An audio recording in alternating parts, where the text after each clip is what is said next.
Hey everyone. Hi. Hello. Welcome to another episode of Alison Rosen is your new best friend. I am very excited to introduce my guest today. She is an actress, a podcaster, a mother. You know her as Meadow Soprano from The Sopranos for the 10 years that the show was on air. She also played a heightened version of herself on Entourage opposite her then boyfriend, Jerry Ferrara, aka Turtle. She's done a ton of theater. She's been on Broadway, and now she is crushing the podcast game. I feel like coming for the rest of our podcast. She hosts two podcasts, Mama Said with musician Jenna Paris and Pajama Pants with Robert Iler, also from The Sopranos, and YouTuber Kasim G. I don't know how he feels about being called a YouTuber. That's a question for him, really. Anyway, welcome to the show, Jamie-Lynn Sigler, or is it Sigler? That's a question I should have asked you ahead of time. You said it correctly the first time. I did. Well, there you go. Hello and welcome. Hi. Thank you for that lovely intro. You know, I've been putting these shows on YouTube, youtube.com/Alison Rosen. And of late, I've been writing out a little intro and then I read it, and I don't like watching myself read it. So I was going to say ahead of time, like, this is my first time attempting to just see if I can like do it to camera or to computer without reading it. And if I do say so myself, I did quite well. You did it. I nailed it. Congrats. Everything could fall apart now, but we'd always have that moment. We'll never forget it. So how are you? I'm good. You know, if you can't hear, I picked up a little cold from my toddler. It's, you know, I realized, so he's back in preschool. Mm-hmm. And of course he brings something home, but no one's been sick for so long. I know. That I forgot what it's like. I mean, it used to be this thing. Sorry, I'm putting my computer on do not disturb so I don't get a phone call. It used to be this thing where like one of them had a runny nose or something every other week. And it was kind of so nice to go without that for so long. I know. Now I think all our immune systems are down from not being around and washing our hands so much, no germs, that we all got hit pretty hard with this little cold. Was it extra scary because you're like, what is this sickness that we're all experiencing? Well, yeah, everything feels so much scarier, right? I ran and got a COVID test on Monday, and we're negative. Good. Congratulations. But I had like body aches. Apparently, though, like the stuffy nose is not a COVID thing, I guess. But I had body aches, which scared me a little bit. Yeah. Your decision to send him back to preschool, what was that like? Because we are debating it in my house right now. It was like out of straight like necessity, survival for my sanity and my well-being. Like I can't homeschool my 7-year-old and have my 2-year-old home and try to do like Zoom auditions and my husband working out of our dining room. Like it's just, I couldn't do it. And he needs it. Like, I mean, I feel bad for my 7-year-old, but like he can FaceTime his friends and play video games with his friends and he sees his friends. But my little one like needed the socialization, and we felt really comfortable with the way the school was doing it. You know, no parents are allowed on campus. All the teachers wear masks. They take everyone's temperature every day. And I don't know, he's been there since July and he's doing pretty good. At the beginning, so I have a 3.5-year-old and a 1.5-year-old. And at the beginning, I felt like the 3.5-year-old was doing really well, like so much time with us and no one was getting sick. And then I feel like now it's changed and he's becoming feral. And I don't know, I mean, I'm joking, but like these meltdowns where for like an hour, he'll just refuse to speak. He'll just grunt or whine. And it's like he's possessed. And I don't know. I feel like some of it might just be the age, but some of it too is I feel like he's just been home too long and there's not enough stimulation. I think they also can't process like all the shit they're feeling. I think that they're feeling everything we're feeling energetically and what's going on. And see, my 2-year-old is like real angsty and he's like real angry and he doesn't know what he wants. And he's like, he wants me to go away, but he wants me to come back. And he doesn't want this, but he wants it. And I actually spoke to a therapist about it. And she was like, you basically have to help him regulate and just make him feel seen and be like, okay, you're feeling this way. Like, I get it. I see you. Like, come to me when you calm down. You can feel this way. It's allowed. I think when we try to correct them so much or be like, don't do this or don't do that is what makes them even more crazy. Right. At least at this age. My older one, we can talk a little bit more through it, but they're all feeling, I mean, he's even acting out a little bit. I mean, this is a crazy time. Yeah. It's just, it is hard. It is hard. And I heard you on Mama Said saying that you're just tired of playing with your kids. And that's how I feel. I feel so guilty because yesterday, Elliot, my 3.5-year-old, just wanted to be with me all day. And he was like sitting at the base of my chair, tapping it. I was going to lose my mind. I already just got like a chill up my spine. I know. But there's something so sad about it. Like but the clinginess, I feel so guilty, but it's like all he wants is, because I can remember being little and just wanting and needing reassurance and extra attention.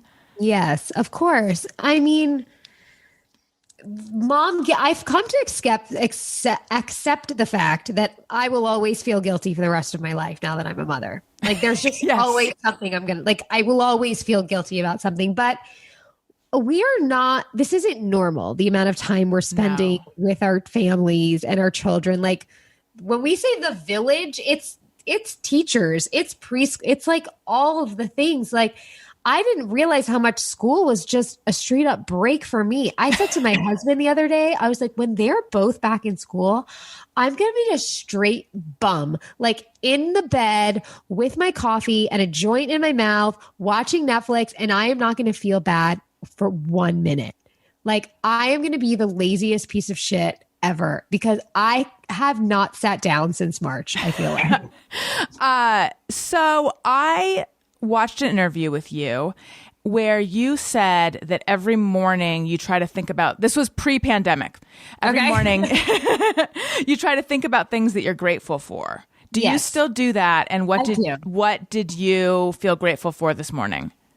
A lot. It's usually my pillow in my bed. That's like the first thing is it's like what I just like don't want to leave. But then it's that my husband's next to me and that I'm like going to have him to help me. I'm grateful that my kids are home and they're safe. Grateful for my house, for food, like all the essentials. It's not going beyond that right now since March. Do you know what I mean? Yes. And honestly, I think there's a beauty in that. There's something special in that and really kind of what we need for survival. And I think that it's almost forced me to kind of be in this place where I'm actually really content with my life. And I realize like how fulfilled I am with just my little crew here and that everything else is kind of extra. And it's allowed me to kind of detach from a lot of the other stuff, if that makes sense. That's amazing. Yeah, it's been very helpful. That's really good. I felt like that. I have felt like that on and off. Sure. I've had moments where I am reminded of what my priorities are and what I want them to be. Like I want my family to be the thing that fills my cup, and I want work and stuff to be like what I do to make money, and it's outside here, but I don't want to lean so heavily into needing validation from that. And I feel like in this pandemic, I've been forced to move where I get my validation from. And then there's days where I'm like, and it's not cutting it. It is not, it's not working. For sure. I don't want to sit here and be like, I figured it all out. Like, yeah, there's definitely days where I'm like, get me the fuck out. Like I need a job that takes me out of this house. That will make me happy. And, I actually had a conversation with a friend the other day. And she was like, yeah, Jamie, you want to work because it's for your family. And I was like, no, it's not. Right. I want to work because it's for me, because I love acting and I love that. Like that gives me something. And in turn, yeah, do my kids benefit because they get a happier, more fulfilled mom? Absolutely. But I think like because I've been able to separate that and really appreciate what work does for me and what it's about, it's less messy. And again, I've actually never felt that way before. I've never felt so safe and happy with where I'm at than I I was always attached to everything. So this is a very new space for me. But it's, I guess also too, in the beginning where it felt like kind of the world shut down and there was nothing I was missing out on. Right. And I really heavily was focused here. I think that's where it like, I got really deep into that appreciation and like security and like, if I've got this crew, I'm great. Did you always want children? Yes. Yes. Did you always want more than one? And do you think you're done? That's I'm such done. a personal question. It's okay. I think I'm pretty sure I'm done. I don't think I have the capacity to like worry about another human being. I don't think I can. My brother has 5 kids. Wow. Yeah. And I always ask him, I don't understand how you do it. He's like, it gets to a certain point where they kind of start taking care of each other. Like they play with each other. They entertain each other. I've heard that.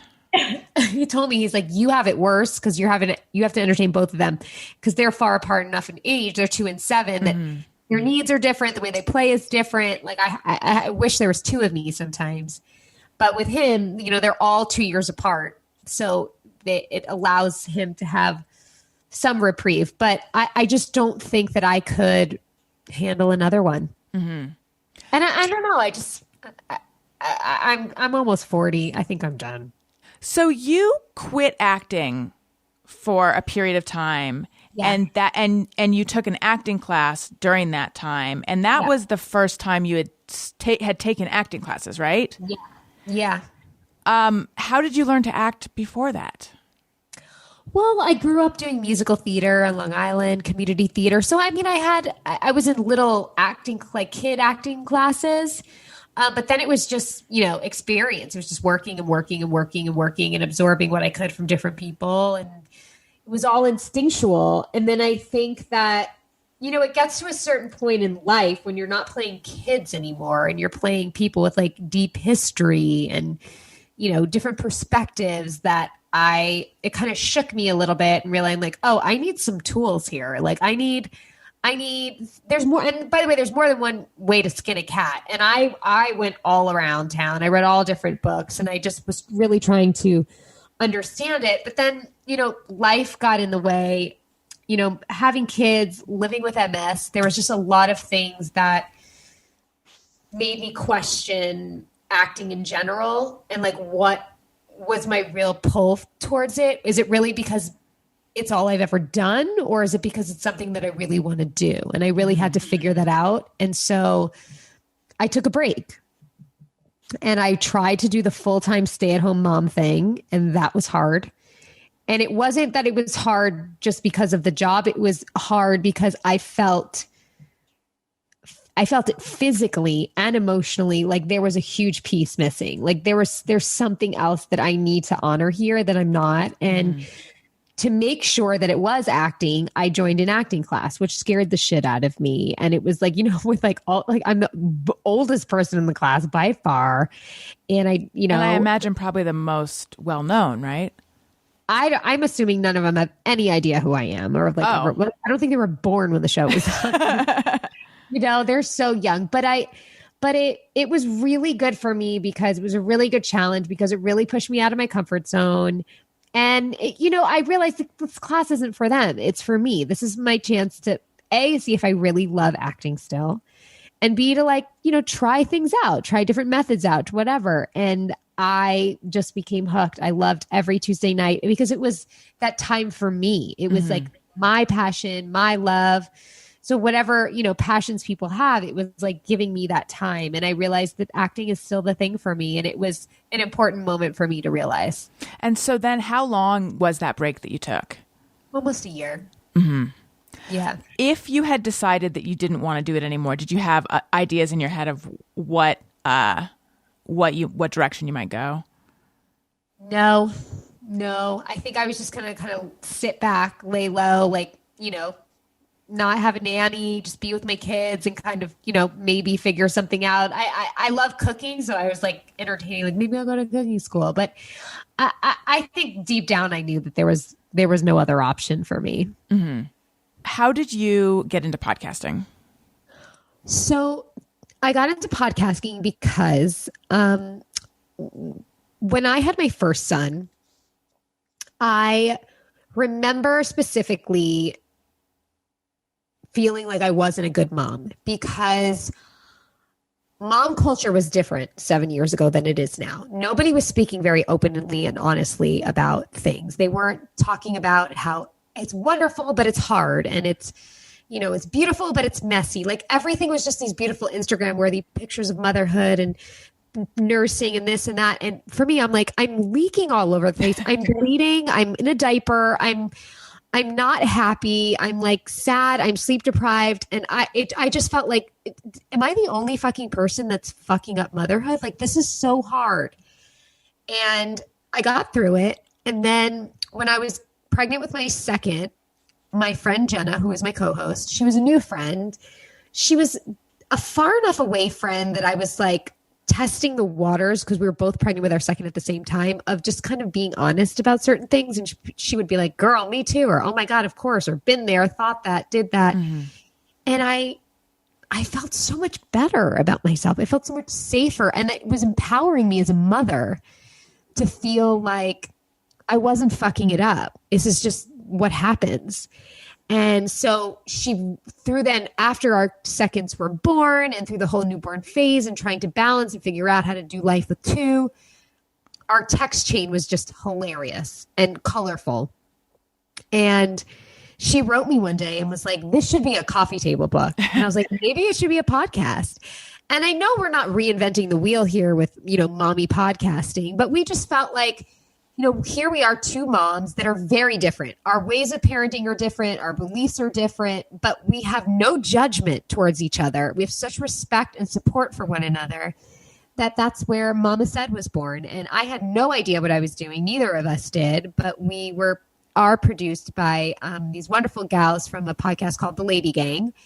And they, when I sat down for our first episode, they sat with us and just helped me figure out how to structure the show, how we wanted. And it was kind of off to the races from there. And we were in the beginning just asking friends of ours to be guests. And then it started out and now we're like, you know, booked through next year and it's amazing. And it's just been a really lovely thing for me in between jobs and especially even through this pandemic, you know, to still stay creative and it's all things I'm interested in. I mean, I think as mothers, we're just always trying to figure out or find out different tips and tools and tricks and just to hear from other mothers and how their experience is. It's such an all-encompassing experience. It's such a beautiful and crazy, magical, devastating, all the things ride that to just know that, you know, all these different moms are all going through the same thing. It's solidarity, it's support, and it's empowering. You said that you guys have different styles of parenting. How would you describe them? I'm like, oh, how long has it been on the floor? Just eat it type of mom. And she's like, is it organic? It's a wooden toy type mom. You know, and like no iPads, no screens. And I'm like, they can watch a movie with dinner. I don't care. Oh my God. I remember the attempts to do no screen time. The like, there should be no screen. It was so long ago. I don't even know how it got from no screen time till they're 2 or whatever to like, okay, a little bit to now where if I take a photo of him, I'm like, could you put the iPad down? Because I don't want every photo. I don't want there to be an iPad in every photo because I'm afraid of getting mommy shamed. But it's like, it's with him all the time now. Yeah. No, I mean, look, there'll be phases of it. I remember Bo was like that, my older one, with the iPad. And then once he started school, he had other interests and extracurricular after school. It got to the point where on weekends we'd be like, yo, can you just take your iPad for like an hour? Yeah. And now with this pandemic and everything, the only way he can connect with his friends is playing video games with them. So I've kind of just given up with that. So I'm more lax with Jack, my youngest, because I've seen like the ins and outs and phases. And look, I mean, technology is very much going to be part of their lives and their world. And I just try to make sure that there's somewhat of a balance, but I'm not a stickler for it. I don't count how many hours they've had it. I don't I don't keep track of that kind of stuff. I figured, oh, he's in school and he doesn't have an iPad that whole time, so he can have it when he's home. Right. Like stuff like that. Have you seen The Social Dilemma? Not yet. I'm like, it's on my queue, but I'm almost afraid to. It made me. I had this realization that there hasn't been a day in as long as I can remember that I haven't engaged with social media. It's like part of every single day of my life. Yeah. But it did make me realize, well, look at the ways I am twisting all of this to make myself feel okay. My kids aren't on social media. That's what's really bad for them. They're just actually. He's on YouTube watching, but he's not like signed in or anything. So therefore it's more okay. I don't know. Bo asks me every day if he could have a YouTube show. Really? Oh, yeah. Like, what will it be about? Like, if we make videos on my phone, he's like, hi, guys. I'm like, who's the guys? Who are the people we're talking to? My son have you ever seen Ryan's toy review or toys? Of course you have. You're a parent. Of course you have. Elliot thinks the name of that show is Hi Guys. He calls it Hi Guys. So he wants to watch Hi Guys. But nothing annoys my husband more than the sound of Ryan's parents' voices. That's funny. Like, he'll walk by and be like, oh, I can't listen to his mom anymore. That's so funny. I know people who are irritated by her too. I'm okay with her. I tune it out. They're so happy with it. Whatever. How do you feel about Blippi? Did you guys have a Blippi phase? We had a Blippi phase. I got my husband a Blippi costume for Halloween last year. I got him like the orange suspender glasses thing. Blippi's fine. I don't care. I mean, it seems somewhat educational. He's talking about nice things. He's like wild and attractive. Actually, I feel like if you were to de-Blippi him, I feel like he would be pretty handsome. Have you seen him de-Blippied? No, but I can do it. In my mind, I can do it. Yeah, I can't. I'm like, same with like a house. Like, I can't design this in my head, or I have no vision. Like, I need somebody to like. I can't do that. That's the same as I don't know why I'm able to imagine Blippi out of costume, and I'm not talking about naked, but I just mean out of costume. But I also truly, when we were house hunting, lack an imagine. Like, I am so susceptible to staging. If I walk into a house, I'm like, can we take it with the furniture? Yes. Versus like a house where it just looks like how the people who were in there before had it. And it's like, it's not on trend at all anymore. Then it turns me off, even though really, if I had a good imagination, I should be able to imagine it with all my stuff and Blippi inside. I don't know. And Blippi. Imagine if he came with a house. I'd buy it. Oh, my kids would love it so much, even though I realize I'm painting this as if I have a crush on him. Do I? I don't know. No, you don't. And Pajama Pants, your other podcast. Yes. Oh, so Pajama Pants. So Rob and I have been best friends, obviously, from the beginning. And from when you guys started working with each other? When we started Sopranos, yeah. And we have such a special relationship. I mean, when I look at him, I don't even think about the Sopranos. Like, he's Rob. He's such a special person in my life. And he's been through a lot, and I've been through a lot. And we're two very different people, but we have such love and compassion for each other. And he is a natural host. Like, he really quit acting. He moved to Vegas, played poker. He's had a lot of incarnations. And he said to me, he's like, if I move to LA, will you host a podcast with me? And I would bring my friend Cassim along. And I was like, sure. If it means once a week I get to sit down and hang out with you, great. And we didn't know what the show was going to be. We didn't know what the vibe was going to be. And it took a minute for us to find our footing. But now we feel like we're in this groove and we love it. It's just, we know each other's buttons and we know how to play with each other. And it's just been a real discovery for us two of our friendship. And it's gotten us even closer, if that was possible. And he's become such a part of my family. My kids love him. And having him so close and having this kind of new journey with him has been a lot of fun. And it's just turned a year old. It's a really fun show. And it looks so good, too. Now I'm going to ask my Inside Baseball behind the scenes podcast questions that really I should ask off air, but maybe the listeners are curious, too. Where do you guys film it? And you obviously not specifics, but in our producer's garage. Okay. The table is so cool and so perfect for the way you film. Is that a custom table? They built it. They're like such hipstery cool, like people. I don't know how, and I think Cassim found them. Like, these are not people I would somehow find. Yeah, they did everything. And then the backdrop behind you, are those like, is that a sheet? Is it a rug? They're rugs. This is now the second podcast I have talked to. That doesn't make sense. But you're the second person I've talked to where there's a rug hanging in the background, which is really good for acoustics. Yes. But how do you hang? I mean, that seems so heavy to be hanging. They have those huge clamps, like the big clamps. Yeah. Got it. On like a metal pole. Now, you say that these are hipsters that you wouldn't normally hang out with. Or do you not see yourself as a hip person? I'm just not cool. No, like, I don't know where to find these people. They're doing everything cool and listening to all the cool music and eating at all the cool places. And I'm still ordering from Granville and like Hugo's and watching Love Island, you know? Listen, I think that your self-esteem might need a little bit of help. And I want to tell you and everyone else about something. If you think you may be depressed or you're feeling anxious, stressed, or overwhelmed, BetterHelp offers licensed professional counselors who are trained to listen and to help. Talk with your counselor in a private online environment at your own convenience from wherever you're comfortable.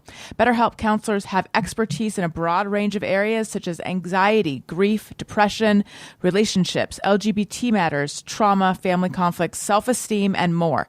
BetterHelp can give you access to help that may not be available in your area. Easily schedule secure phone or video sessions with your therapist. Plus, you can exchange unlimited messages. Everything you share is confidential. And if for any reason you're unhappy with your counselor, you can request a new one at any time at no additional charge. That, I think, is worth underlining, because I think especially now, starting up therapy with a new therapist, you might feel like, well, what if I don't click with them? What if I'm stuck? You are not stuck at all. They will find you the right person. BetterHelp is an affordable option, and our listeners get 10% off your first month with the discount code BESTFRIEND. Get started today at betterhelp.com/bestfriend. That's BetterHelp, better, HELP.com/bestfriend. Talk to a therapist online and get help. So I wanted to ask you, you have MS and you kept it a secret for 15 years. Yeah. What was that like, having that secret? Well, I mean, it was in hindsight, I mean, so harmful to me, but during it, and especially in the earlier years, I felt like was essential because it was protecting me for my career and everything. And, you know, I don't judge what I did. I don't judge the journey. I think that I learned a lot through it. And I think it also deepened a lot of my friendships because I had a very small circle of people that knew, and to feel the support and how fiercely like my friends protected me in ways that I needed them to, was special. And, you know, I'm a very prideful person. I like to do things on my own. I don't need anybody. I got this. And so for me, when I came out about it, was the biggest lesson. It wasn't just the relief of like not holding the secret anymore, but I was like, oh, now I have to actually really learn how to ask for help. Mm-hmm. And that was really difficult, but I was also able to see how much people enjoy helping and how good it makes people feel to help. You know, I think that also when I was keeping it a secret, it was haunting me and it was defining me. Mm-hmm. And once I was able to be honest and open about it, it was a chance for me to learn how to really live with it and accept it. I think also living with it in secret, you can keep a little bit of denial there, because I was living this lie. And so now when people know, I can't hide this anymore. And so I have to really learn how to have deep acceptance. And I think that with any chronic illness, there's way more of an emotional journey than there is a physical one. I mean, there's obviously physical limitations, but they're different for everybody. But I think the emotional journey is the same. And how long it takes you is different. I've had this disease almost 20 years. And I think that I've almost shifted now into this place of gratitude for it, believe it or not, because it has given me a lot. it's taken a lot from me, and it still bums me out. It makes me sad, but I am very much at peace with who I am today. And I think that the work I've done for that, I never would have found without MS. Does that make sense? Yeah. During the time you were keeping it a secret, what was your fear? Like, if people found out, then what? No one would hire me again. And that people would assume what I could and couldn't do. And I think that me constantly trying to cover it up and fake it was like almost me believing like it wasn't really a problem. And then I was still trying to cover it up, and people were like, oh, no, I see something's wrong. You're limping. Something's going on. And I did an entire season of a television show where everyone's like, what's going on with your walking? And I'd be like, what do you mean? Like, it was terrible. I mean, I would come home crying every night to my husband, just being like, what am I doing? Like, I hate this. And he would say to me, just tell them. I'm sure that they would help you. And I couldn't see it. I couldn't believe that people would actually support me in this business. And I have to say that I've had opportunities now where people are like, let's write it in. And I'd be like, really? Like, really? Like, it's still hard for me to believe that, I guess, like, I'm good enough that you're willing to take this along with me. Do you know? Yeah. So it was a concern that if they knew, then it would be a complication that they wouldn't want to deal with. Yeah. A right? burden. Yeah. A burden. Yeah, exactly. And it was just, like we got to shoot around this and the truth of the matter is, here's my limitations. I can't run. I can't wear high heels. After enough walking, I start to walk with a limp. It's that kind of stuff. But other than that, I'm okay. Like, thank God, I am nothing cognitively, I can emote, I can act, I am here with you, I have energy, I don't have fatigue, I have got this, but I move a little different. And that's not, and also people a lot will say to me, you don't look sick, which is rough because, and I don't think of myself as sick, but it's kind of like, well, what does that mean? Like, I don't look like somebody that would have MS. Like, and it's hard, I think, for people. You don't see a lot of people on screen that look like me that maybe move a little bit different. Do you know what I mean? They're the ingenue. They're the this. They're the that. And so it's about, and I've come to learn in acting class. Like, I am doing this work until I have that day where somebody's like, I don't care. You can be you and move the way you move. And that doesn't have to be the whole story that we tell. It could be about a woman. It could be about a mother. It could be about whatever it is. And she just happens to have this thing. You know what I'm saying? When you hear someone say you don't look sick, what does that mean to you? I understand. I'm not mad at them. I get it. I get it. I wish that it wasn't that. I think I just feel like I wish it wasn't that way. There's so many people that are like me that are still hiding it because of that. I think that it's I remember when I came out about it, the amount of people that wrote me saying that they were too keeping it a secret. I was shocked. Just like, I'm so afraid to tell my boss. I'm so afraid to tell my family. I'm so afraid to tell people I'm dating. Like, it's just, you're just so worried that people you're always worried enough if you're enough, right? And if people like you or want you, but then when you come with this baggage, you're like, they definitely are not going to fucking want me with this, So it's a bit of a mind fuck. And you have to get to this point, I think, where I'm at now, where I'm like, I'm capable of a lot. I'm raising 2 little humans. I'm doing a lot of my own. I'm empowered because of the resiliency and the fight that I put in every day.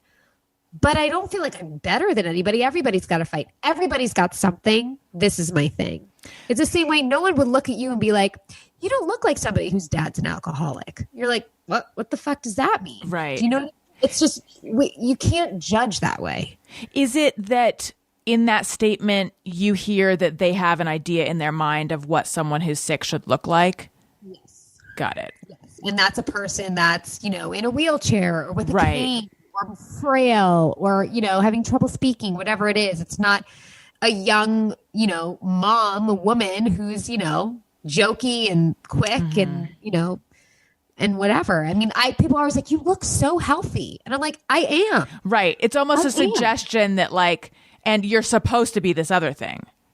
Yes. Yeah. Yeah. Like you're doing so well for someone who is in such a state. And you're like, I'm not. It's not that. Yeah. Yeah. And again, like there are moments where I'll get up and I'm really stiff and I'm really mad. I'm really annoyed. I'm really frustrated. This is what I deal with. This is what I live with. I fantasize about how easy it could be if I didn't have these limitations. But, then I move on. I mean, and still do what I want to do. Changing topics for a sec. You said that James Gandolfini taught you to have confidence and taught you that it's your time, not theirs. Like when you go into an audition or a meeting. And I love that. But can you what it's your time, not theirs. What does that mean to you? This is your reserved time. This is your time. Like, this isn't like, you're not like, hey, can I sneak in here and just audition for you? It's like, no, this is my allotted time. This is my chance to show you my interpretation, my truth of this role. And that's it. And that it sort of changed my perception of auditions. Mm-hmm. But then on set, what he taught me a lot was about, you have a voice. If you think you want another take, you as the actor can ask. It's not up to the director. And I remember we were doing a scene together and he looked at me because they were like, okay, we're done. And I was just sitting there and he's like, are you done, Jamie? I was like, what do you mean? He's like, do you feel like there's something different you want to do? Or do you feel like there's maybe something more you could give? And I was like, I don't know. He's like, then ask for it. And I was like, I didn't know I was allowed. He's like, yeah, you can ask. And he was like, hold on. Jamie wants another take. Give her another take. And he said, he's like, that's not like, they respect that. They want that. If they're happy if you feel like you can do more, like you're not wasting someone's time.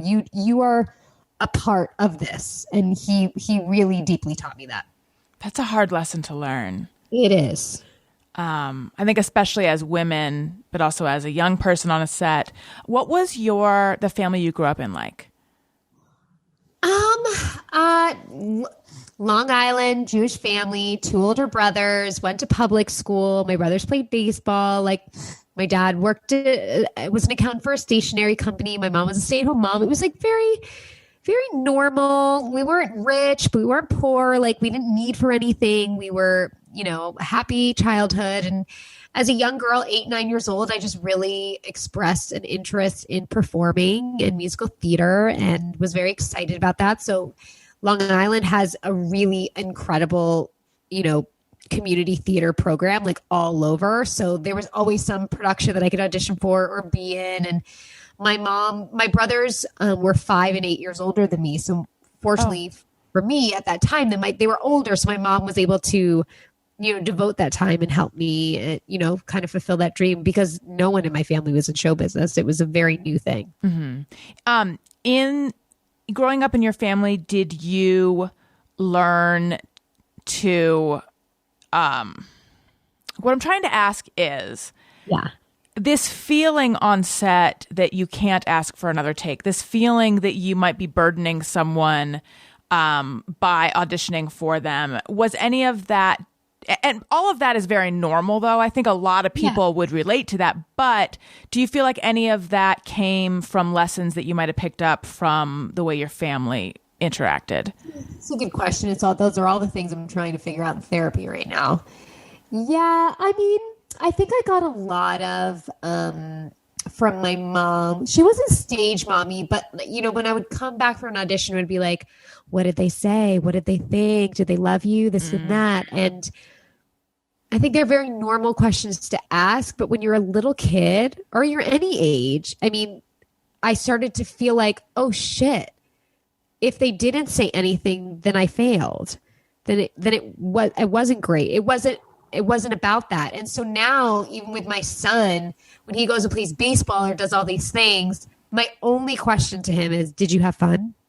Because I'm trying to shift his focus because it took me so long. And I'm still, there's still times where I'm like trying to realize it's not about the other people's experience. It's about my own. But I think that there was a little bit of that. And I think that Yeah, my mom came from Cuba. And so she comes from a really, really scary, fucked up background where she came here in something called Project Peter Pan, where she was ripped from her family and sent to America and lived in a boarding school for a year, not knowing if she'd ever see her family again, didn't speak English, 12 years old, like real survival mode, real, comes from, a communist country, just a lot of stuff.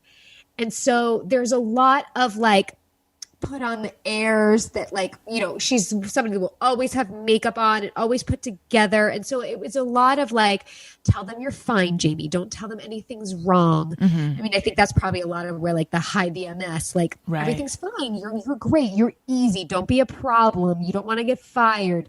So I did hear a lot of that growing up. When you decided to speak out about having MS, did your parents have opinions about it? Oh yeah. Not happy. Really? Mm-mm. And that was really, honestly, it was a little devastating to me because it was such a big moment for me that I was so proud of myself that I was going to do it. And I had found the strength to own it and be like, fuck it. I'm going to see what happens by just saying this because I didn't do anything wrong. I'm tired of feeling shameful. I'm tired of feeling guilty about this. Like, I don't know why I have it, but I'm done hiding it and I'm done feeling bad about it. And instead mainly my mom was just like, no, please don't do it, please. And I know she was just trying to protect me, but I realized that it's not my job to please my mom anymore. And she can just watch me and the woman I am becoming. And I will say that she has recognized that. She said, like, I'm so proud of you. Like, I'm learning from you. Okay. It's a total healthy relationship, but it was, I'm able to see it for what it is now, but in the moment it was hard. Did that give you pause? Like, did you have no? No, I was just more like, I think honestly, it was more, I think it also made me sad because I was like, oh, this is why I did this for so long. Yeah. It was like, oh, that's where this comes from.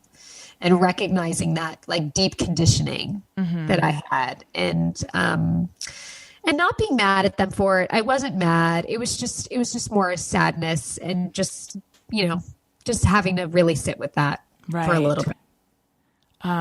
Yeah, I relate very intensely to the realization that your job is not to please your parents, but it's hard. That is hard. Still, my mom will be like, oh, what's going on? Any auditions? Anything happening? And like, it's almost this point where I'm like resentful, where I'm like, nothing's happening. Nobody wants me, Mom. How do you like that?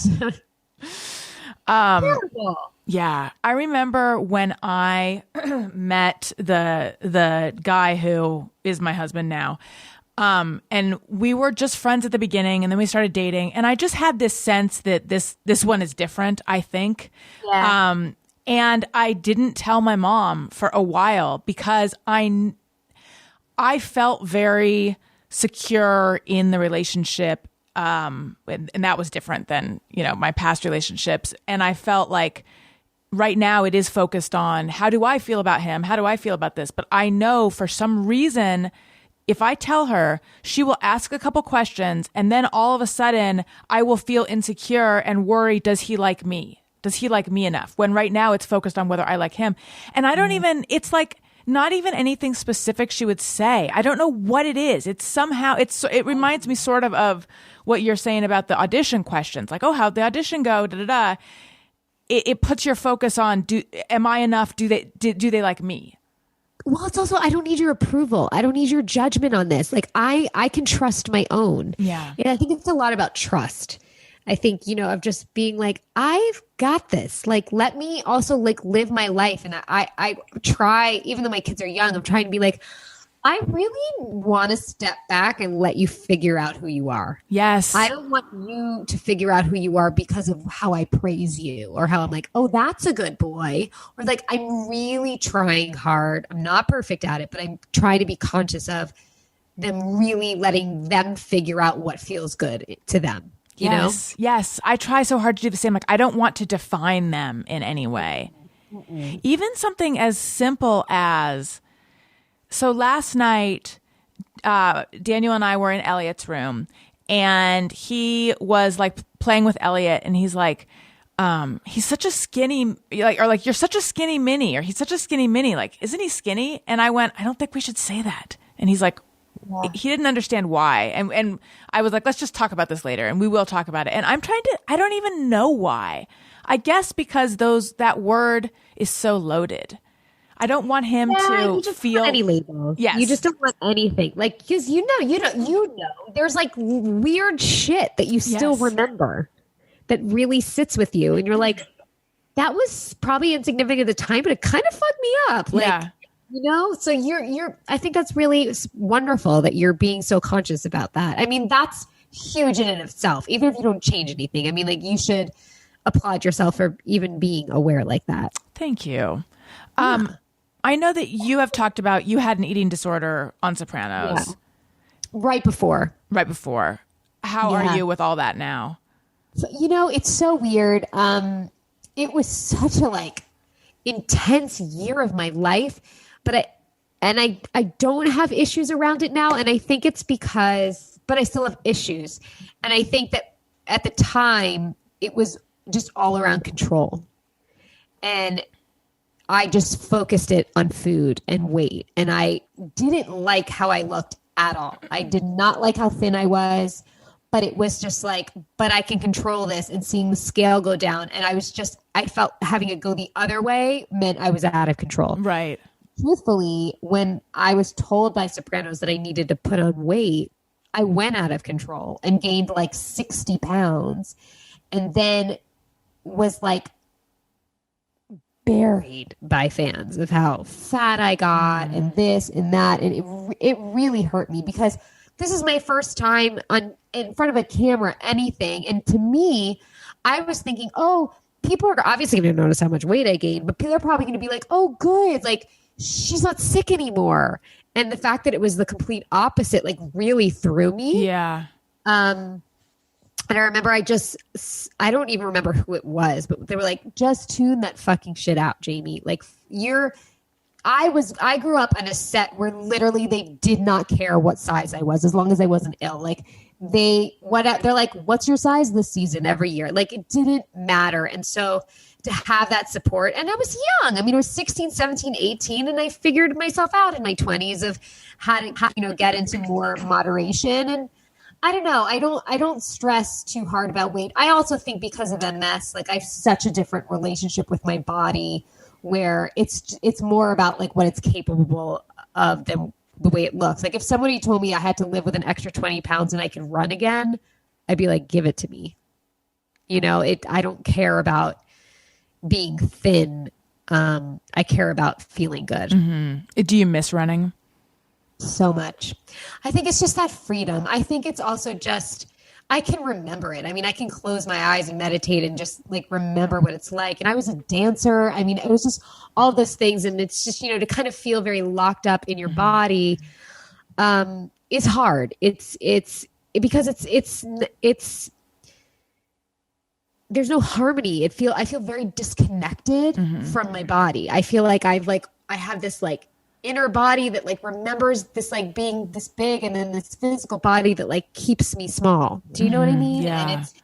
And that's kind of where my work lies in right now, is like, I accept this disease, I accept what it is, but I have to figure out how I can feel safe in this body, if that makes sense. Yeah. So I have some questions for you from listeners. Okay. They came in on Patreon and on Twitter. I'm on Patreon. Patreon.com/Alison Rosen is where you go. You can get behind the scenes content, bonus episodes, etc. So I got some questions from there, and we have a song.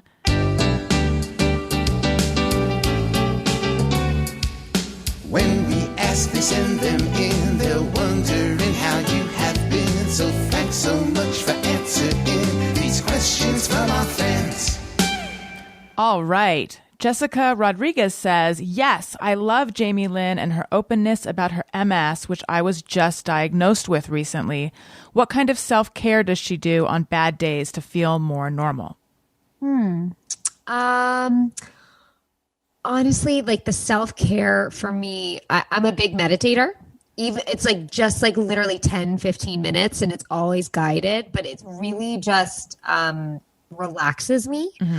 I'm a big like let me lay in bed and watch Bravo. Like that's like it's just like give an hour to get a full reunion in, and it's just so nice. Also connecting with my girlfriends, like I also am like surrounded by all boys all the time. Like even my dog's a boy. So getting a time just, with some of my girlfriends or one-on-one it really feels like self-care. And then, physically, massages, things like that when I can is really, really helpful and it's kind to my body. I think, because I said it's just like a harsh relationship. When I do something that's like kind and nice and feels nice, it's always good. Which are your favorite Bravo shows? All the Housewives. And Vanderpump. I mean, I'm a big Vanderpump guy, but you like OC, Beverly Hills, New York. Those are my ladies. Do you have opinions on Selling Sunset? I can't decide. Watched it yet. Okay. I can't decide if I should get into it. I'm like a few episodes in. I used to be I was so into Vanderpump for a while that any podcast I appeared on during that time, I drove the conversation toward Vanderpump. And then I don't know if it's because I don't know what happened. Like I sort of fell off at a certain point, but I was a guest on a Vanderpump podcast, not hosted, like someone hosts a Vanderpump Focus podcast. And I was like, should I get back into it? He's like, you have to get back into it because there's a moment where they break the fourth wall or something and it's like totally worth it. Right. Yeah. I mean, I think the only thing that bothers me a little bit about Vanderpump right now is that none of you work there. No. Right. You know what I mean? Yeah. Like, don't tell me, Ariana, that you're like needing a job and so you're bartending back at Pump. Like, give me a break. You just moved into like a $2 million house. Right. Like, have you ever? Oh, sorry. Go ahead. No. So I'm like, just shoot you guys. Like, forget the restaurant at this point. Right. We can let that go. Yeah. Have you been to any of the bars or restaurants? Well, Lance Bass is one of my best friends. Yeah, he married you, right? Yeah. By that I mean I married him. Oh wow. So he is very close with Lisa Vanderpump and Ken. So I want to say also when I first moved to LA, I might have had dinner at Sir and thought it was just beautiful. And then his rehearsal dinner was at Pump. Okay. But I haven't been to Tom Tom. How was that doing his ceremony? Because one of my best friends officiated my wedding and did such a good job and had such nice things to say about it. But I have always felt like that's a big ask. Yeah, I looked at it as such an honor. I did it also with my friend Joanna. So we kind of like tag teamed it, but it was very grand. It was like on this big staircase. They had like all their model friends as their flower girls. I mean, somebody was like singing from a balcony. Mm-hmm. Like it was like, really grand. And we were all in ball gowns. I mean, it was filmed for E. So it was like ridiculously amazing. Alyssa Van Dyke wants to know, what is the best part and this is a hard question, the best part and the hardest part of being a mom? The best part is like seeing yourself through your kids' eyes, just like they think you're the greatest thing in the world, no matter what happens and how much they love you and need you. The hardest part is disciplining. I always mad at myself when I do it. I don't like yelling, but like we're human. And I just, I think just kind of letting moments get the best of me is the hardest. Mm-hmm. I feel that so much. Alyssa Van Dyke also says, are there any upcoming projects or groups you're involved in that we can support that would forward progress on MS research? Well, I'm a patient at the Tisch MS Center. And so Tisch MS Research Center is always raising money. And I don't know. I mean, sometimes I'm really active in things. Sometimes I'm not. I'm by no means like meant to be like the MS spokesperson. Do you know what I mean? I just am trying to be like somebody that's just openly living my life and honestly and sharing. And just so, maybe sometimes you can find some, community and just knowing that there's somebody else out there like you. Sometimes I feel bad, like I should be doing more, but at the same time, I'm like, I'm doing all I can. in my life. And Tamra Hattis says, "Hi, Jamie. I have a chronic illness and the pandemic has been extra stressful for me. How are you dealing with having to go through this crap with MS?" Yeah, I mean, it was hard. I burnt out really hard, like a couple of weeks in for sure. I made time for me every week, once a week, to go to therapy, and that was a game changer. Are you still doing? Wait, are you actually going to therapy? Yeah, I mean, sometimes we Zoom and sometimes I'll go. Yeah, it was on Zoom for a while, and that was just so important. Yeah, I've been doing weekly. We do FaceTime, and at the beginning I resisted it, but now I find that it's like it feels just like being there. Yeah, Actually, I'm surprised how easy it is. Yeah, you just need the conversation. Yes. Yeah, I'm a big fan of therapy. I feel like everyone would benefit from being in therapy. That's my personal philosophy. Everyone. Yeah. Everyone. I'm like shocked sometimes that I went so long without it. Did you go a long time without it? Yeah, so long. I only recently started, like regularly. What, if I may ask, like what was the thing that made you go, "Oh, I think I need to do this"?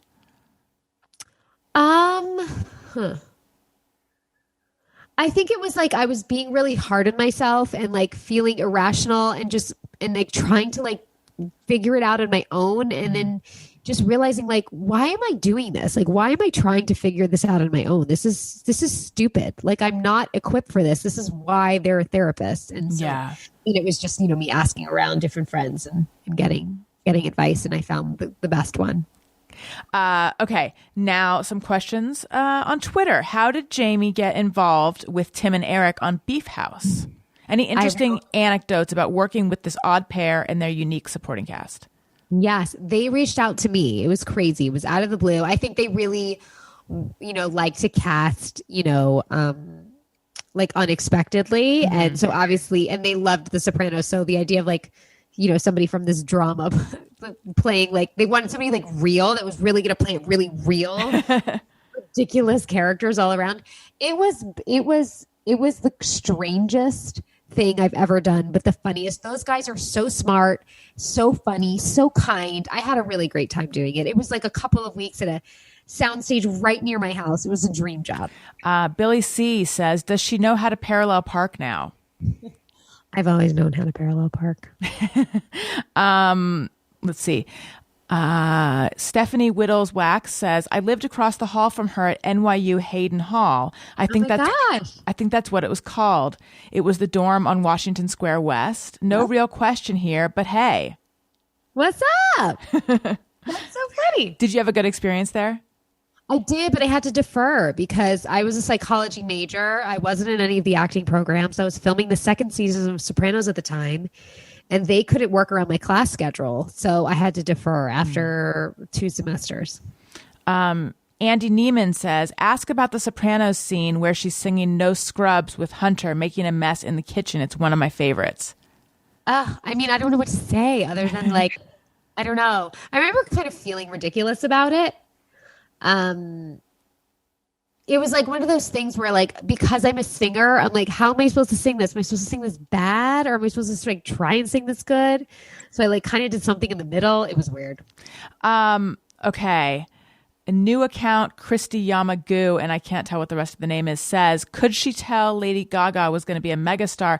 I'm embarrassed to say I don't know what this is a reference to. I mean, I know who Lady Gaga is, but she had like one line in The Sopranos. Apparently, I wasn't in that scene, so I can't lie and be like I knew. Anthony Calito, what was her motivation in the last scene of The Sopranos? What did David Chase tell her about the scene before they shot it? Nothing. You're late. You're running late. Does it drive you nuts when, this is a question from at Alison Rosen, does it drive you nuts when people say Sopranos? Well, no, because I think that's how it's supposed to be called. Oh, is and I've always said Sopranos. And I think it's, well, guess what? During quarantine, I've started watching it for the very first time. I've never seen it. And everyone in the show is saying Soprano. And I'm like, what? I've said Soprano forever. I was probably the idiot on the show that would be like, Mezzo Soprano, Soprano. Oh. So no, it doesn't annoy me. It just makes me feel like an idiot. So wait, you've never seen it? You never even caught bits of yourself on it? I mean, on the premiere and maybe the last episode, but other than that, no. So how's your experience? I mean, aside from realizing that we're all saying it wrong, how's your experience been watching it? It's been lovely because I think that there's been enough time passed. There's no judgment there. And it's given me, like, I get it now. I get why people feel the way they feel. I'm like, oh, it's such a good show. I can't believe I got to be on this. I mean, I knew how lucky I was, but now I get it. So how far are you into it? Season 4. So I have a segment that I do. It is called How Dare You? It's where I ask you extremely personal questions. Okay. You are allowed to say how dare you if you don't want to answer. Okay. And before I do it, I like to ask on a scale of like 1 to 10, 1 being very private, 10 being open book. Where do you put yourself? Open book. Okay. I think. All right. And we have a song. I'm happy to be on the show. Ask me anything you want to know, and I'll be sure to what? How dare you? Okay. How did you lose your virginity? In a bedroom, my boyfriend's bedroom. Like no real. Well, his mom walked in. What? That is a thing? Yeah, she was a stewardess, and I don't think she was supposed to come home, and I think the flight got canceled. Yeah. Were you mortified? Oh, terrible. I remember the next time I came over, she was like, how to talk with us about birth control. And I was like, oh, I'm so sorry. This is terrible. Not how I envisioned it. How old were you? You don't have to say if you don't want. 16. 16. Okay. What is the most you've ever spent on a single item, car excluded? A watch? Oh, really? Yeah. It was a couple of $1,000s. Do you love it? Oh, it's my favorite thing. What kind of watch is it? It's a Rolex. Oh, wait, you got a Rolex for a couple $1,000s? Aren't they usually like way more thousands of dollars? I mean, it's like $7,000 or $8,000. Okay. Yeah. Have you ever cheated on a test? Yeah. I think I've looked at other people's answers or something before in high school. The funny thing is, like, okay, so a lot of listeners have sent in questions too, not specific to you, but I always don't feel comfortable asking like the ones that are like ridiculously personal. So, okay, here's an easy, fun one. What is the last thing you screenshot? Oh, should I look? Yeah. Oh, a couch. Are you in the couch. market? Are you in the market for a new couch? I don't know why. Like I said, I don't have a vision of interiors. So I think I just really love when I see like pretty interiors. And so I just took a screenshot in case I ever want to redo a living room, I guess. Jamie, thank you so much for coming on the show. This was great. Oh my God. Of course. I loved chatting with you. I hope that everyone's colds get better. Oh, thank you. Me too. I'm done wiping noses. If you would like to follow me on social media, please do. I'm at Alison Rosen on Twitter and Instagram. Follow the show's Twitter feed at ariynbf. If you like what you're hearing, please subscribe and click 5 stars and tell your friends and all that. And also listen to my other podcast, Childish. That's my parenting podcast that I do with Greg Fitzsimmons. I'm on Patreon, patreon.com/Alison Rosen. And we're doing annual memberships on Patreon. There's an option for that where you get a bit of a nice bit of savings. And also I'm on Cameo, cameo.com/Alison Rosen. Jamie, tell everyone where they can find you and plug whatever you would like to plug. Yes. Instagram, I'm Jamie-Lynn Sigler. Twitter, I'm Jamie L. Sigler. And then I have my 2 podcasts, Mama Said and Pajama Pants. Yes. Thank you so much. Have a good rest of your day. You too. All right. Bye. Hey, do you know about the Alison Rosen Show?